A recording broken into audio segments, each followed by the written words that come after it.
Welcome to Grounded in Faith, where we ground ourselves and our faith and live it out in the world. I'm Father Declan McNicholas, and I'm here joined with a good friend of mine, Father Tony Cecil from the Diocese of Louisville, Kentucky. Archdiocese. Oh, my bad. And also it's downgraded. Louisville? Louisville. I'm really working on that. And I lived there for like 10 weeks. You did? Yeah. Louisville, Kentucky.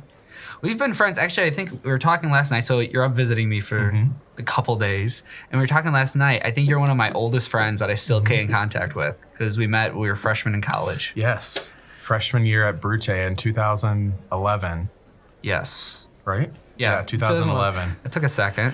That's embarrassing. Yeah. Edit that out. Only 12. That's only 12 years ago. Yeah. I remember the first time meeting you. We were talking about this too because I never...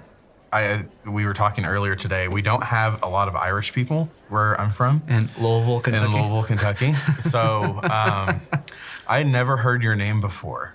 And so when you first came up and you introduced yourself, you said, "Hi, I'm Declan." And I thought you said Declan with a D on the end because it just sounded like that. And you walked away and I thought, wow, that's a really stupid name. Is stupid the word you thought too, or did you have a different one? I'm not going to say that. So you walked away, and then I remember later that day, I was trying to remember your name, and I was walking down the hall to see the little name plaques we all had on our doors, and I saw your actual name, Declan, and I did not know that was a saint or Irish or that your family was Irish, and this is very important to you. And I remember thinking, I don't know how important, wow, that's but still a really stupid name. Thanks. But then I learned that he's a saint, so it's not as stupid to me anymore. Okay. Yeah. And then, obviously you got to know me. And I got to know you. Wow, this is so good. Yeah, and for some reason you still talk to me, so here we are. I'm surprised, I'll be honest. No, I was thinking that like the first couple of weeks, whenever I go to a new place, parish, but like in college and stuff, like, because I'm so bad with names, I think I walked past the guys, like everybody's room and just like kept trying to memorize names. Like, okay. Oh yeah, I memorized the Andrew, hallway. Like I was in this room, Andrew was in this room, Andy, I might still remember it, Sebastian, Willie, you. So only the people that lived on that hall cared about any of that. I know. Nice. I think it's fun. It's fun that we get to reconnect because we live 5 hours away from each other. So we have, we stay in contact obviously, but it's good to spend some time. Yeah, right now. Well, today is actually pretty warm. We might melt most of the snow that's on the ground, but no, but I was thinking about it because it's great to reconnect and just kind of hang out and enjoy each other's company for a couple days.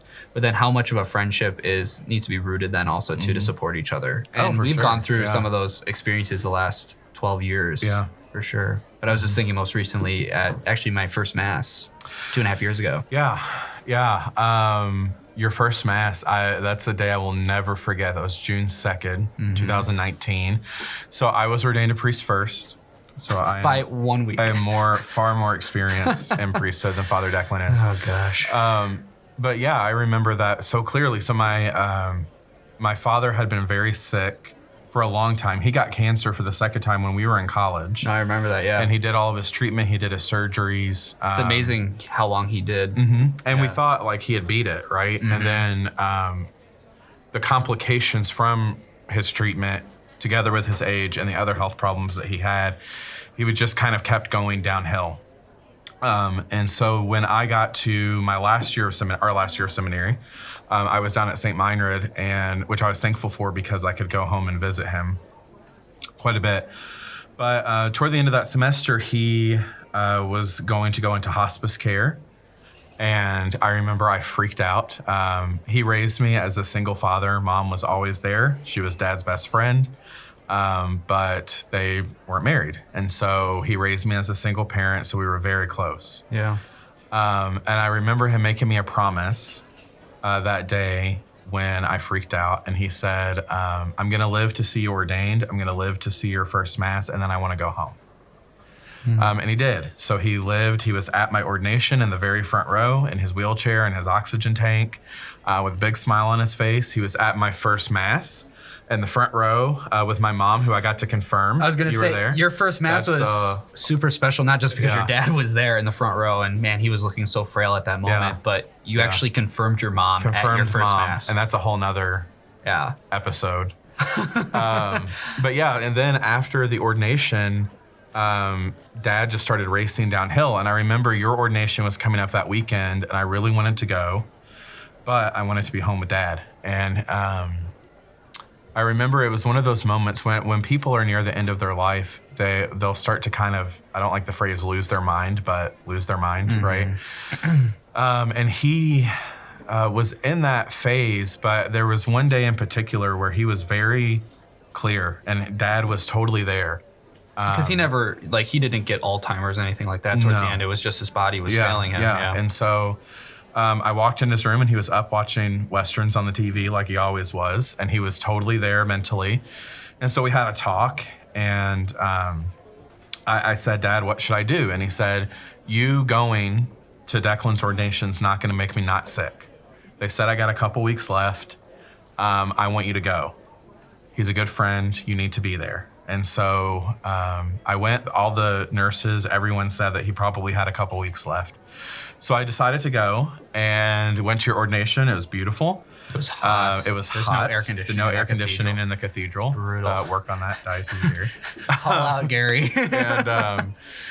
And then the next day, of course, is your first Mass at St. Patrick's in Parish Chesterton. In Chesterton.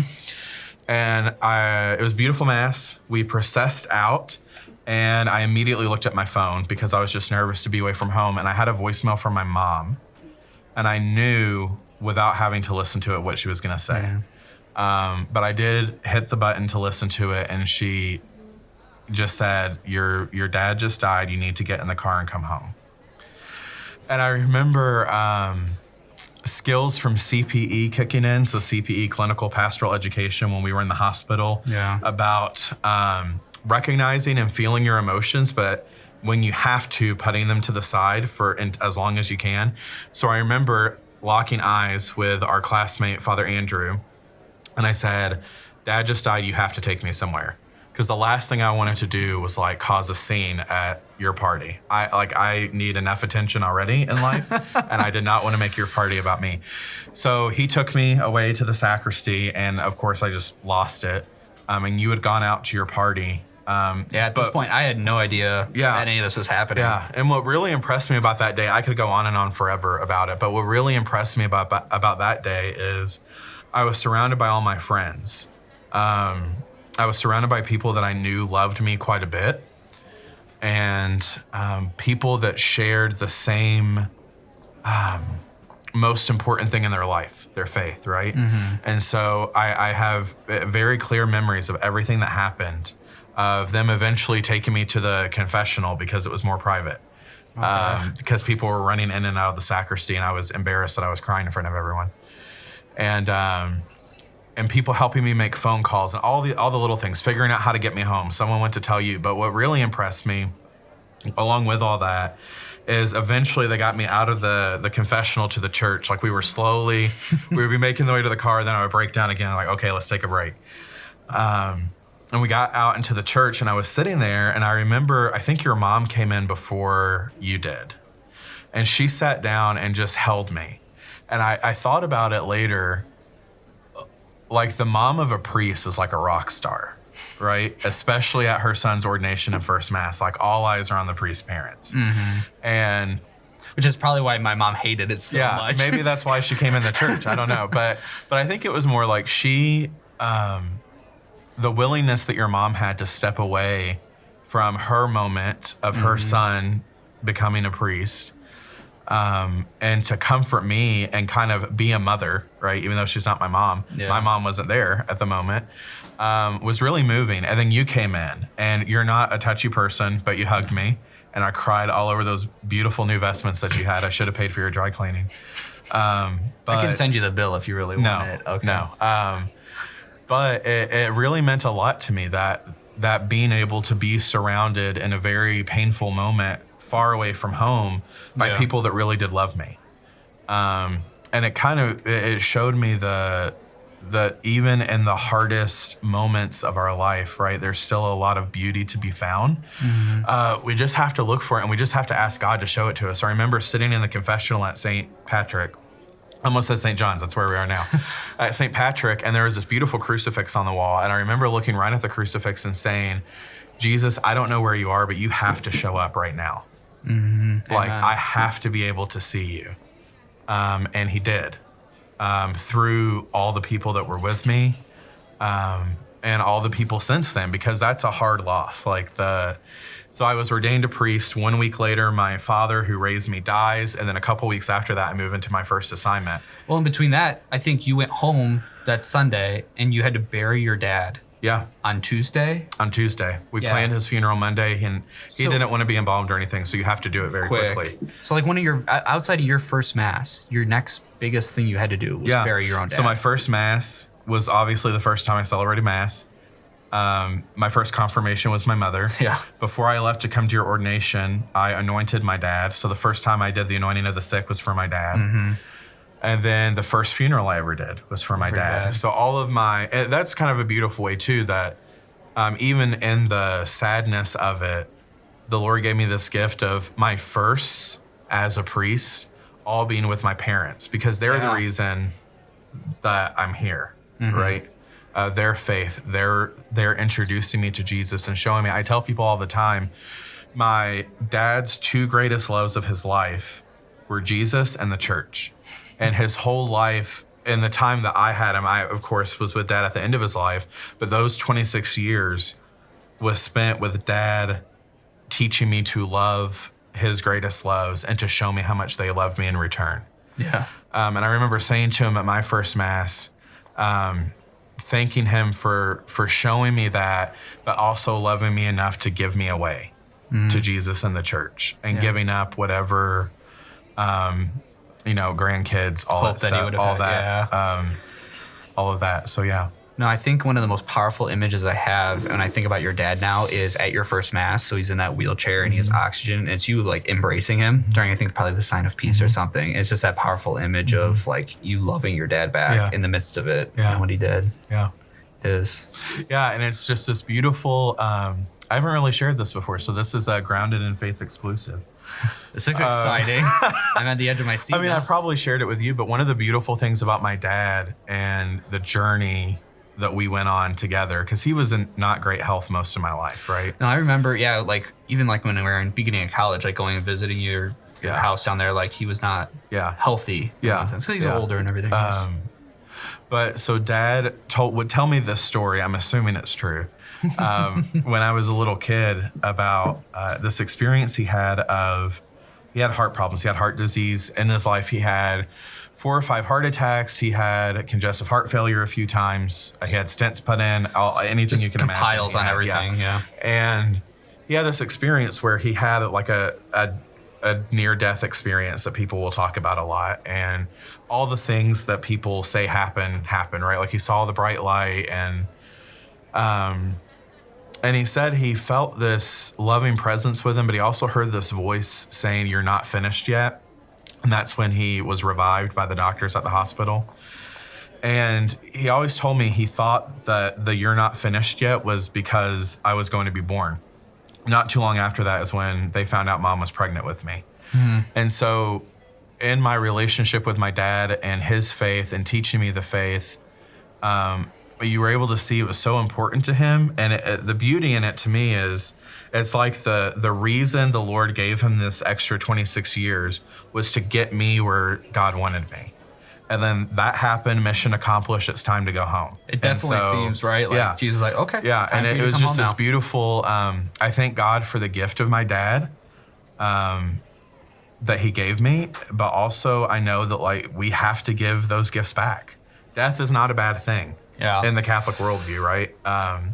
It's still painful. It's painful. So painful. It stinks. But Jesus cried his eyes out when Lazarus was dead. Yeah. Jesus knew what he was going to do. He was going to raise Lazarus from the dead, but he still cried. He still experienced because we're human pain. beings. Yeah. We don't want to not be able to physically see them. But the beautiful thing that I've learned with my father's death is this line in the funeral liturgy. If any of my parishioners happen to watch this, they'll like, oh my God, he's saying it again. Because I say it at almost every funeral. There's this beautiful line in the preface, the first preface for the dead. It says, "Indeed, for your faithful Lord, life has changed, not ended." And I always tell people that's true for the person that's deceased. Their life is not over. We believe as Christians it's simply changed. It looks different and will never be the same again. Yeah. It's true for us. My life after June 2nd, 2019 is totally different than it was before. It will never be the same again. But the same's true with our relationship. I still have a relationship with my dad. I hope and pray, and I'm fairly confident Dad's in heaven praying for me, and I feel his love with me still. I hear him in my head when I think, God, Dad, what would you do? What would you tell me in this moment? Because that's one of the things that hurt, was not having him there to call and ask his advice. Board. Yeah, he was my sounding board. Yeah. But I found myself being able to like figure out what would Dad do, but also hearing my dad say, "No, that was really stupid." Like in his voice. Yeah. Like, why would you do that? Why? So yeah, it's been a very challenging start to my priesthood. Yeah. But it also revealed a lot of beauty and a lot of God's love, because it shone through you, your mom, my friends that were there with me, the goodness of my parishioners who were very patient with me when I first came, just not being able to be available to them. Mm-hmm. And yeah. But I think that's so beautiful, that beginning of that preface, right? Life has changed but not ended. But then tying it back to when you were sitting there at St. Pat's and told Jesus, like, you better show up for me, essentially. Like, I need to see you now, because life has changed, but God is constant. And I think He's still there with you. We're so afraid of being direct and bold. I'm a very direct person, right? Tell me about it. And I'm like, you have to be quiet. we have to be able to have the relationship with God that we can pray boldly, that we can be direct. And say exactly what we're thinking. Jesus, you have no option. You have to show up right now. And he always will. It may not be in the way that we expect or a way that's clear in the moment, but he's there. There's this great line that Sister Miriam James Highland had once. She said, the fascinating privilege of human suffering is that God is always there first and meets us there. I love that. But so often in that suffering, it's beautiful, because how quickly I remember you kind of telling the story of like experiencing God's love in the midst of the pain, like, because within a week or two you're like reflecting on that. But so often for myself and for so many people, it takes years to really see that. And for so many people, it's the whatever the suffering was, for them that's the final straw where they leave and they say, okay, God doesn't care. God's not here, because this wouldn't have happened. But I think that can even be our prayer. God, where the heck were you? And ask him to show, pain. Yeah, for and sure. ask him to show you, where was he? Because you'll see in all of my life and the different things that happened, he's given me this gift of being able to see, oh, there he was, oh, there he was, oh, there he was. And it would have been nice to see that in the moment, but it's informed who I am and how I approach life and my ministry. Well, I was going to say how you can approach people that are in the midst of their own pain and suffering at that moment. Thanks, Father Tony. You're welcome. It's great that you're here visiting for the weekend. I'm so excited, and thanks for coming on Grounded in Faith. You're welcome. I'll expect my check in the mail. Oh my goodness. If you've enjoyed this episode of Grounded in Faith, maybe you're experiencing something similar, a loss of somebody you love or know somebody that is, why don't you send them this episode? Maybe the hope that Father Tony experienced through Jesus Christ, and that Christian hope that we should all have, that God is present in our suffering. Maybe you need to hear that, or somebody else. Like, subscribe, comment, share with those who most need to hear that. Stay grounded in your faith so we can live it out in the world around us. God bless.